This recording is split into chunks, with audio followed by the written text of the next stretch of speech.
And we're back, and Haley and I are on the phone with Lauren Figueroa, interior designer. Lauren, thanks for being here. Thanks for having me. Yeah, and you've got an interesting service. Haley, you pitched the idea to me. You ran into a bunch of different blog posts on Lauren's blog about, what was it, one day? Well, it's Design in a Day sessions. And I'm really interested in this because I think, most of us struggle with design. It's something that is very overwhelming, especially if you're redesigning an entire room or home or you're moving into a new space. And I can imagine that most people also have the idea that they can't get help with these things because it's out of their price range. And then you're even more overwhelmed. I've got to do all of this myself and there's no options for me. So I was really excited that you've got such a flexible option for people on a budget. Yeah, so let's talk about what exactly it is, and then I'm hoping to just get into some examples of where it's really paid off for people. So, Lauren, Design in a Day. Yes, Design in a Day. So it's sort of exactly what you talked about, Haley. I saw sort of this gap in the market for a service that was really flexible for lots of different kinds of projects, but that was also a lower barrier to entry cost-wise, because we all know design services can be extremely expensive, especially when the designer is carrying out the project for you. So I decided to say, what if we could figure out a plan for a project in a single day, get the client everything they need so that they can then execute the project on their own timeline, but also save a lot of money. Right. So basically, it's like a 5-hour session. So we set aside a day, and the client gets some homework ahead of time. They'll pull some images. They'll put together, their list of priorities about what they want to tackle during the session. And then when we get there, we just sort of plow through them. So we'll tackle spaces they're looking for, just like furnishings and decor. We'll do kitchen or bathroom renovation projects. Some people just come with like a list of 100 questions and we work our way through them. So it's very flexible. I like that. A list of 100 questions. That would be pretty fun. Rapid fire. Yes. Yep. Does this happen on site at your place, or do you go to the customer's or the client's home? Or is it virtual? Oh, yeah, Great virtual. question. Yeah, so generally it's on site in the client's home. I have done 1 or 2 virtual sessions, and those work all right, but it's best to be in the space, especially when we're setting aside that whole day. So generally what I do is I say anywhere within a 2-hour radius of where we're located. So we can cover a wide range of location service-wise because of that. Okay, so one obvious question that I'm sure everybody out there is wondering, how do you handle like lunch and stuff like that? That is a great question, actually. 5 hours, so Haley. Start at 11:30, so 11:30 to 4:30. Oh. So I tell clients I'm going to eat before and I'm going to eat right after, so don't worry about me. And if they want to eat during the session, they can. So I think a lot of times when people see the service, they think they're going to be like sitting right next to me at my computer working for 5 hours with me. But the reality is that it's a lot of like, we'll talk for 20 minutes about style and figure out the function. Then I'll go do my own thing, pull together a floor plan. We come back and we talk about it. And then I give them another break and I go back and start sourcing. So I would say like probably less than half of the time they're actually working as well. So there's a lot of breaks for them to even just continue working from home or take a break, have a snack, let the dog out, whatever they need. All right. That makes sense. Okay. Well, see, that wasn't a crazy, ridiculous Dan question. That was That was question. very practical, Dan. Yeah. I like it. I wanted to know if I needed a budget for a meal is what I was getting at. And I have had clients offer to buy me lunch, but I always feel a little bad about that. Yeah, no, that They're makes paying sense. for me to be there. Right? So let's, I'm assuming you've done a fair amount of these. Looking at your blog, I can see a lot of different, what did you call them? It's just diary kind of a things where you talk about different spaces, different experiences. Maybe pick a couple or some that you think are really, really, a great example of the service or Yeah, like what what was really your good hardest success. one? What was your favorite, maybe? Putting you on the spot. Oh, man. I know. That's a tricky question. I would say my favorites are usually people who are starting from scratch furniture-wise. On the renovation side, it's a little bit harder in the sense that they have to do some legwork ahead of time to pull samples and things. Sure. Where with furniture, everything that I need to do is available online and in that space directly. So space planning, figuring out the best flow for the space, and then pulling together like a complete like design plan with links to all the furniture. Those, I think, are the sessions that I leave feeling really proud of, because it's like, I designed this whole room in one day and they're ready to go. And they've got a shopping list and it's all budgeted. Like, that's exactly ready to jump into. I'm sure that's way more satisfying. So, yeah, I guess this is maybe dumb. Maybe you've probably already said this. I am, watching all the soundboards and stuff, trying to make sure we're recording it the right way. So I don't always listen for content. I'm just making sure that I can hear your voice.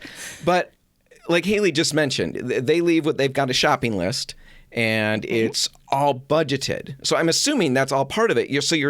How do you do that? How do you look for furniture? You're finding furniture that will work in the space, but you don't just have to find furniture that works in the space. You've got to find furniture that works in my budget, right? So what I've got is literally something that I can work with. I mean, that seems like quite a process, communication process to get that all across. Yeah. I feel like the question is really like process here. So what is the process? So for the furniture, we have this really awesome tool. We call it our To the Trade portal. It's a tool for interior designers, and it allows you to pull from like hundreds of trade manufacturers all within a single portal. Wow. So we're able to it's essentially a platform that allows me to drop ship trade furniture to my client's front door. I can give them like a link to a collection that I've curated for them. They're able to see lead times, pricing. I can give them like a full quote of like the whole package if they were to buy everything in it. They get the link to that, and then they can purchase items individually from that over time. They don't have to buy it all. They don't have to buy any of it. Right. But assuming that items in that are not in their budget, they can then take those items.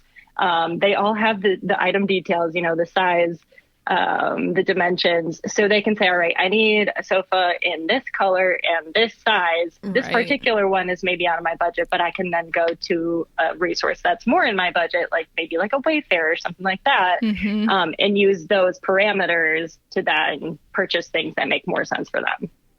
That's really smart. The question? Yeah. Well, or the answer? Yes, Dan. Can we both the question. be smart?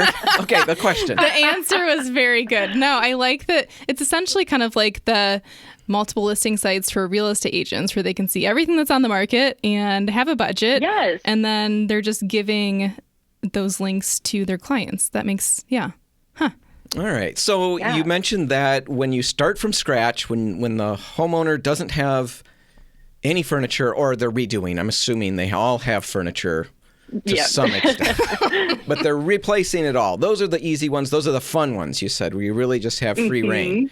I want to talk about the less fun ones, but I want to do that on the other side of the break. Can you hang with us over the break? Absolutely. Love to. All right. We'll be back in the studio with Lauren Figueroa, interior designer, talking about design in a day. A really cool process, a really cool budget-friendly service. Yeah. If you need something like that, might be something for you. We're going to talk about it more on the other side. Hang with us. And we're back, and Haley and I are on the phone with Lauren Figueroa. Start over. Take two. And we're back in take three. Got to just process for a second. I've got one good one in me, and I used it. So now we're going to just flounder. All right, ready? Yep. And we're back, and Haley and I are on the phone with Lauren Figueroa, interior designer, talking about a really cool service, Design in a Day.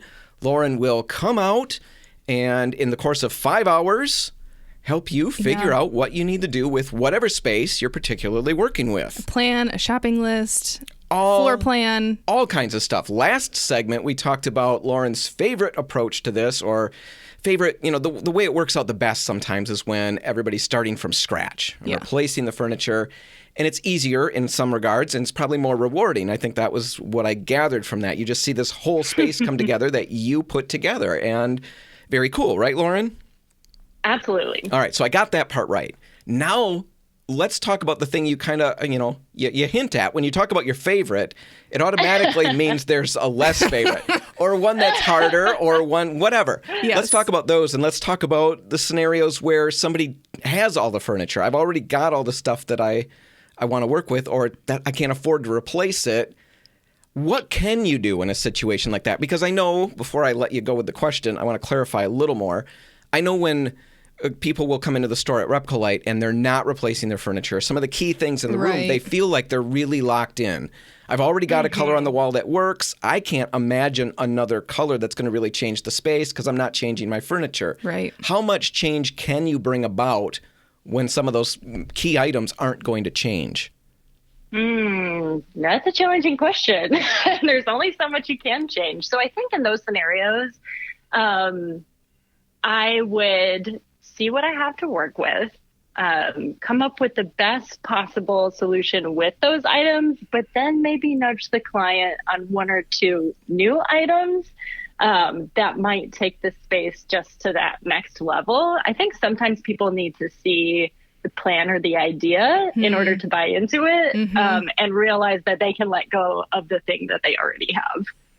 Now, that makes a lot of sense because, I can picture that. Normally for me, it wouldn't be an attachment emotionally. Well, it might be. Yeah. But most of the time, now that I think about it, I do have that problem. I attach feelings to everything I own. The couch has a personality. But really, when I'm hanging on to things, it's even more about the money. It's more about that. And when I can see the value, when somebody can show me the value of making that switch or that change, and I can realize, okay, I don't have to wholesale change everything in the space, but if I do get a new couch or a new whatever, a new favorite chair, it will make a big impact on the space. And that's what you're saying. That's what you try to push them towards, right? Yeah.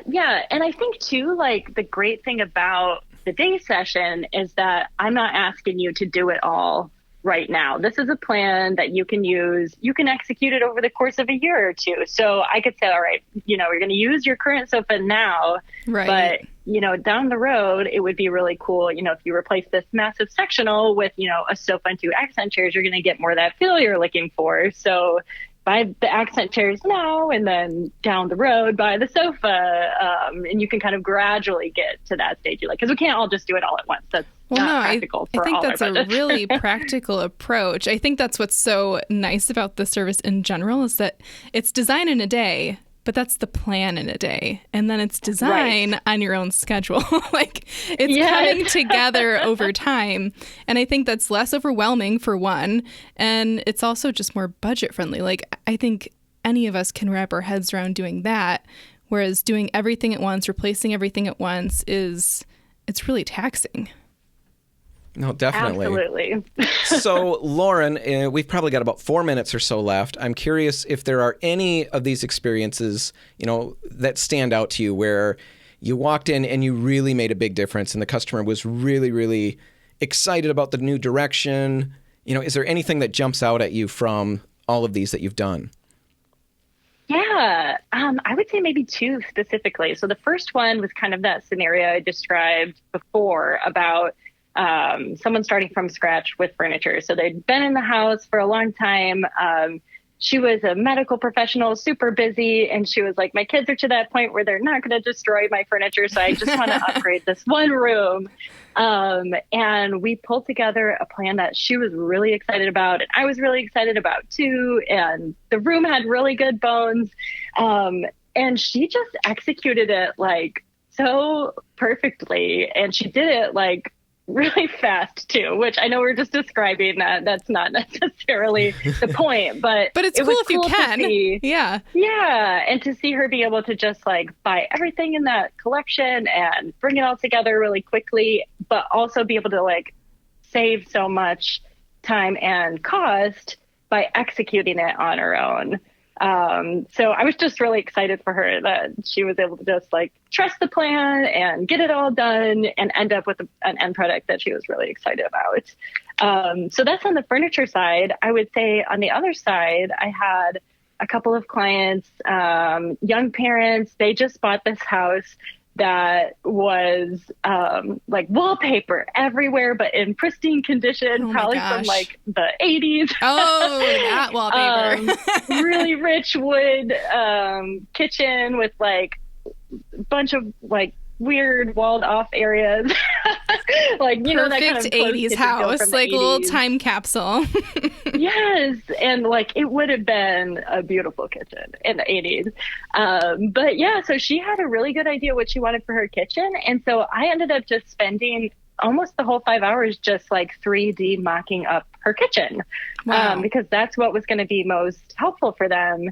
And so by the end of the session, we had this beautiful 3D model that she could then take to a local carpenter or like a kitchen and bath showroom and already have her plan in place. Wow. In order to then just execute it. And that's the kind of thing where if I'm doing a full service design project, they might not see that drawing for like 6 or 7 weeks.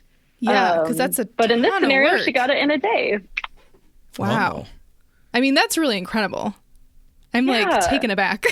And she works with me, Lauren, and she's seen amazing things accomplished. So that is quite a compliment that is being hurled your way. I'm no, honored. really, that's huge. I mean, not just for you, the amount of work, but for the customer. The value. Yeah, exactly. Yeah. And it cuts back on that back and forth time so much because I can just be like, hey, come over here for a sec. What do you think of this idea? Instead of being like, let's set up a meeting, let's have a call and sending things back and forth. Are you working at their table? Like the kitchen table? Yeah. See, that's what I'm picturing. Yeah. My office perfect. is always different with the day session. Do you ask them to keep it down sometimes? I'm trying to work over here. You know, there have been times I've wanted to. Yeah, but I can generally imagine. don't. Yeah, that's why I don't run one of those. Well, that and a million other reasons, but I wouldn't have the patience for it. How do you see pictures of all of this? They share them with you, you know, the implications, the implementation is what I'm trying to say. You see pictures of the implementation? I do get pictures down the road. It's always very spaced out because people are all executing on their own time frames. Yeah. But I do get to see pictures, and it's always fun. I feel like a proud parent or a teacher. Like, Totally. oh, you executed that so well. No, I like that. We're almost done, almost out of time. One other quick thing that came up, I don't even know what we can do with it or if it's a conversation or a question or anything, but you mentioned something that I think it was that first example that you gave, that they trusted the plan. And the fact that you said that makes me again think that there's probably plenty of times where maybe people don't, or is that something that you run into? And I think I know we've talked to other interior designers where that is a roadblock sometimes. People trusting. bring in an expert and then they have a hard time letting go. They have a hard time trusting the plan. You see that as well, Lauren? Yeah, I definitely see that as well. I think with the day session, it's a little less prominent just because I'm not executing it for them. So, and that's the phase at which I think you see that pushback. Totally. So I think, like, that being said, it's fun to see them execute the plan exactly as I've laid it out. But the reality is this is their home. This is their finances. Right. And so the service allows that flexibility of them to have a plan that has all the pieces, but then they can then modify it and change it however they want. And I don't feel as tied to the end result because typically day sessions aren't what you're going to see in my portfolio. You're going to see projects that I've carried out. Right. But they have the plan to do it in that way, but they can then have a little bit of flexibility to have fun and change it up as well. No, I think that's really great. And I think that opens it up, or at least makes it clear to me that this isn't just about helping me with my budget. You know, that this service can help me do that, help me get a professional designer in. That's what we talked about at the beginning. Right. But it also helps people who perhaps could be a bit of a control freak, which also helps me out. I can get that input, which really will help me, but I still have a little more control without having arguments or discussions or having to push back. I can implement on my own the things that I really like. And while I can see from your point of view, it's more fun to see it all implemented. From my point of view, I'm going to feel great about being able to intelligently implement the parts that I really like, if that's how it shakes out. And I still think everybody benefits because I'm making better design decisions because I've been informed by an expert. Yeah. So, Lauren, if our listeners want to reach out to you, get in touch, they can find you. Just why don't you give out your contact info and let us know how they get more info about this design in a day. Yeah, for sure. So my website is lfdesigns.co. And if you go to that website, the page for the design in a day is lfdesigns.co/design in a day. And we'll link to that in our show notes for you. And that'll send the droves and droves of people to your website. We're probably going to shut down your servers. Shut it down. Anyway, Lauren Figueroa, thanks so much for talking with us today. Absolutely. It's been a pleasure.